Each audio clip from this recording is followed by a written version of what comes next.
paz do Senhor Jesus a todos do grupo, passando para deixar a nossa reflexão da noite, amém? Que se encontra no livro de Dr. Lucas, capítulo 22, versículo, aleluia Jesus, 42, que diz assim, dizendo, Pai, se queres, passa de mim esse cálice, todavia não se faça a minha vontade, mas a tua. Irmãos, essa passagem é muito conhecida, fala de Jesus no Getsemane. Um dia antes de Jesus ser preso, açoitado e crucificado. Vemos que Jesus ele vai para o Getsemane e ele chama 3 dos seus 12 discípulos. E a Bíblia vai nos dizer, igreja, que ele chamou Pedro, João e Tiago. Pedro, João e Tiago. Nós vemos que Jesus, a palavra de Deus diz que ele estava no versículo 44, diz assim, e posto em agonia orava mais intensamente, e o seu suor tornou-se em grandes gotas de sangue que corria até o chão. Nós vemos que Jesus, ele orou. Jesus, para escolher os seus 12 apóstolos, ele passa uma noite toda no Monte das Oliveiras orando, pedindo a Deus 12 nomes de 12 discípulos para acompanhar em seu ministério. E muitas das vezes, igreja, nós queremos a resposta de Deus sem orar. Nós queremos que Deus mude a situação sem a gente clamar, sem a gente se humilhar na presença de Deus. Nós estamos vivendo um tempo onde nós precisamos, dia após dia, irmãos, rasgar o nosso coração diante de Deus. Nesses últimos dias, o que mais Deus tem falado ao meu coração é para a gente o que se humilhar.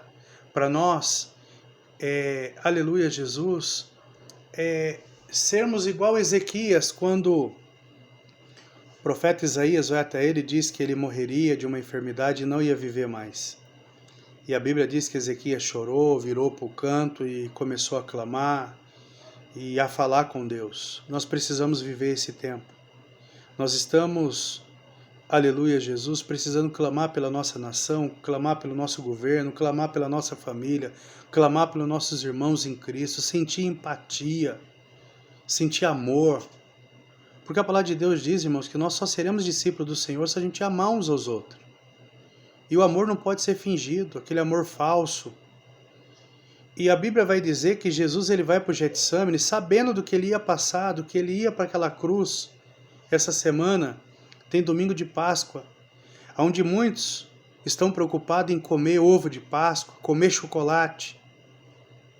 Quando na verdade, irmãos, é uma semana onde nós precisamos entender o real significado da Páscoa, que é o sofrimento do nosso Senhor naquela cruz por mim e por você. Sofrimento esse, irmãos, que ceifou sua vida, e não foi um coelhinho, e não foi um ovinho de chocolate que estava pregado naquela cruz. Foi o nosso Senhor. E hoje muitos pais cristãos, com preguiça, muitas das vezes, para deixar a criança entretida, não explica que o verdadeiro significado da Páscoa é a morte e a ressurreição de Cristo. E Jesus sofreu. A Bíblia diz que ele estava orando no Getsemane, leva 3 dos seus discípulos com ele, aquele amava, confiava, a qual ele queria perto dele. Foi Pedro, João e Tiago, como já falamos. E no momento que Jesus mais precisou, esses discípulos, a Bíblia diz que dormiram. E quantos estão dormindo hoje na presença de Deus? Estamos vivendo uma guerra biológica, muitos irmãos partindo, muitas pessoas indo embora sem Jesus, e muitas das vezes eu e você, irmãos, não estamos nem aí com isso. Mas pastor, eu não posso fazer nada. Podemos sim, a gente pode orar, a gente pode clamar, a gente pode se humilhar diante de Deus, pedir a Deus por essas vidas, pedir a Deus, igreja, pela nossa família, pedir a Deus pelos nossos vizinhos, orar pelos nossos governantes, clamar pela nossa nação. Nós vemos que Jesus, ele, aleluias, ele faz um pedido ao Pai. Pai, se queres, passa de mim esse cálice, todavia não se faça a minha vontade, mas a tua. E muitas das vezes nós oramos, irmãos, querendo dar ou ensinar a Deus a fazer. Senhor, faz isso, faz aquilo, não faz isso, não permita aquilo. Nós podemos expor o nosso medo, a nossa aflição, a nossa dor, mas sempre terminar nossa oração dizendo: mas Pai, se não for possível, que seja feita a sua vontade, não a minha. Quantas pessoas se foram, como ouvi um bispo dizendo, que um certo membro da igreja questionou ele por que Deus levou o pastor, o anjo da igreja, com Covid. E disse que no grupo lá alguém vai, se levanta e coloca lá, viu? Deus não quis curar ele do Covid porque Deus quis livrar ele desse mundo de perdição. Ele foi para um lugar muito melhor do que o nosso, porque era homem de Deus, homem fiel. E eu vejo, igreja, eu vou falar novamente, eu estou vendo Deus levar pessoas dia após dia, crentes e não crentes, porque Deus deu chance, Deus deu oportunidades, e Deus está tirando também dessa terra, irmãos, homens e mulheres fiéis a Ele, para que não venha sofrer, para aquilo que vai acontecer. Vemos esse dia o povo preocupado com o cavalo amarelo, preocupado com o anjo da morte. Eu ouvi da boca de um ímpio, de uma pessoa desviada da igreja, que trabalha comigo, falou para mim: pastor, por que as pessoas estão preocupadas com a tal profecia desse falso pastor? Se elas estão na presença de Deus como tem que ser, viu? Se elas morrerem, é lucro, elas vão para o céu. Quem tem que se preocupar sou eu que estou desviado. E muitas das vezes a gente se preocupa, igreja. E é normal a gente se preocupar até, porque todo mundo quer ir para o céu, mas ninguém quer morrer.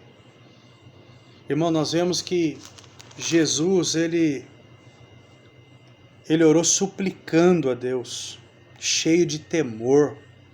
O que é temor? O que será que é temor, igreja? Temor é respeito. Quando eu respeito você, até para mim falar a verdade para você, eu tenho temor. Por quê? Por que eu tenho temor? Porque eu sei que a verdade vai te machucar. Quando eu vou fazer algo para o meu próximo, quando eu tenho temor, se eu sei que vai prejudicar ele, eu não vou fazer. Porque eu sei que vai fazer mal para o meu irmão, para minha irmã. Jesus orou em segredo. Jesus, ele ia para o monte orar sozinho. Ele não queria uma multidão com ele. E hoje a gente só quer orar na presença, irmãos, quando tiver 4 ou 5 junto conosco. Acabou-se aquela vontade de fechar a porta do quarto e orar. Poucos fazem isso. Jesus orou em público também. E hoje muitas das vezes também tem irmãos. Às vezes a gente tem vergonha, não vou orar aqui não. Um almoço de família, vamos dizer, um almoço de domingo. Não vou orar não, porque aqui tem pessoas que não são religiosas. Você não é religioso, você tem que ser um cristão. Nós precisamos orar no secreto, nós precisamos orar em público também, orar uns pelos outros, orar pelas pessoas por imposição de mãos. Quantas pessoas precisam de nossas orações? Nós precisamos orar com insistência. Jesus insistiu, ele orou uma vez, orou 2, orou 3, até que ele falou basta. E muitas das vezes a gente ora uma vez só, não deu certo, a gente desiste de orar, a gente para de orar. E aí a gente começa a murmurar, a reclamar. Jesus orou intensamente. Jesus orou intensamente. Nós precisamos, irmãos, orar com intensidade. Orar com intensidade. Ser intenso nas orações, não orar correndo. Não orar com hora determinada, vou orar 5 minutos apenas. Vou orar 3 minutos. Não, é orar intensamente, é se colocar na presença de Deus e deixar Deus trabalhar. Nós falarmos com Deus. E por fim, Jesus orou aceitando a vontade do Pai. Sabe o que eu ouvi da filha do pastor Paulo? ela dizendo assim: pastor, prevaleceu a vontade do Pai, prevaleceu a vontade de Deus. Está doendo, estamos sofrendo, minha mãe também está internada, mas que seja feita a vontade de Deus. Que seja feita a vontade de Deus. Imagine uma jovem de 23 anos falar isso. Como que não estava o coração dela? Mas acima de tudo, ela tem a certeza que o pai dela voltou para casa. Que o pai dela está juntinho do nosso Senhor. Igreja, é hora de se humilhar. É hora de rasgar o nosso coração. É hora de, aleluia Jesus, como vi um slogan hoje de Sorocaba, colocaram assim: Sorocaba não aderiu ao feriado prolongado, mas Sorocaba não é feriado prolongado. Aqui são 7 dias de luto pelas pessoas que morreram. Que a gente tenha respeito, que a gente tenha, irmãos, empatia por aqueles que estão sofrendo, por aqueles que estão num leito de hospital. E como que eu posso fazer, pastor? Eu não conheço muita gente. Orando, clamando. Feriado prolongado. Muitos já se prepararam para suas festas de final de semana. Como eu sempre tenho postado, igreja não é para atacar ninguém. É para ver se a gente acorda.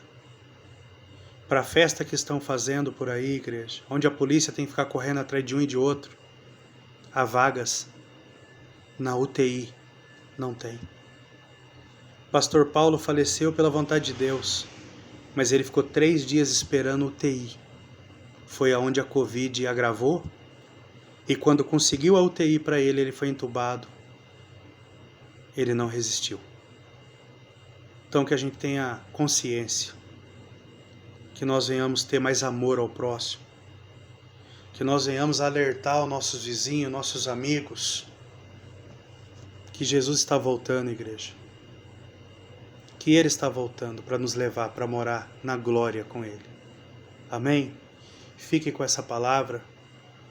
Meu coração está em pedaços, não só pelo Paulo, mas por muitos que perderam suas vidas, muitos que estão lutando para sobreviver.